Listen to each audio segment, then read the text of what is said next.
Hello friends, हमने अक्सर देखा है बहुत से लोग नार्सिसिस्ट होते हैं और कहा जाता है कि हर घर में कोई ना कोई नार्सिसिस्ट होता है।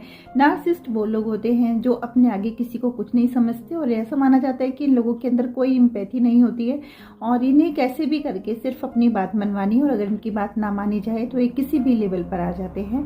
तो अगर हम ये सब जानते हैं तो हमें अब ये भी देखना चाहिए कि आखिर कोई भी नार्सिसिस्ट कैसे बनता है ना। इसमें मैं आपको एक केस की तरह बताऊँ, केस के माध्यम से बताऊँगी। हमारे पास एक केस आया था जिसमें एक हस्बैंड अपनी वाइफ को रात को डेली जब भी आँख खुलती थी तो फौरन खूब पीटता था, खूब उनके साथ फिजिकल अब्यूज़ करता था, खूब मारता था।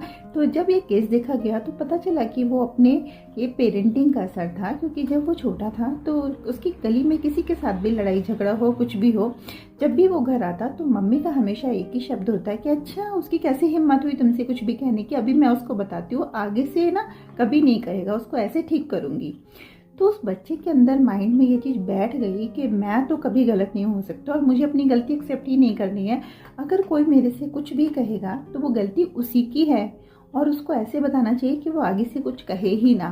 तो यहाँ से उसके एक माइंडसेट शुरू हुआ कि कोई भी अगर मुझे किसी भी चीज़ के लिए टोकेगा तो फिर उसको नहीं छोड़ना है।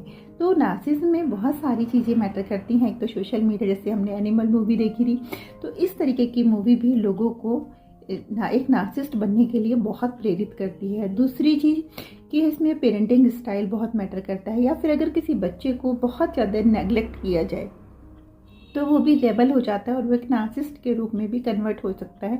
इसके सिवाय सोशल मीडिया का बहुत इन्फ्लुएंस है जिसमें आजकल बच्चे अपनी जड़ों से बिल्कुल उखड़ चुके हैं और वो पेशेंस बिल्कुल ख़त्म करते जा रहे हैं। तो हम कह सकते हैं कि एक नार्सिसिज्म के पीछे 3 चीज़ें मैटर करती हैं। उसकी वो इनफॉर्मल एजुकेशन जो वो सोशल मीडिया से प्राप्त कर रहा है, और उसका एनवायरनमेंट, घर का जैसा भी उसका एनवायरनमेंट रहा या स्कूल में बुली हुई, ये सारी चीज़ें, और प्लस उस बच्चे के अपने एक्सपीरियंस। तो ये 3 ई का असर एक बच्चे को नार्सिसिस्ट बना सकता है।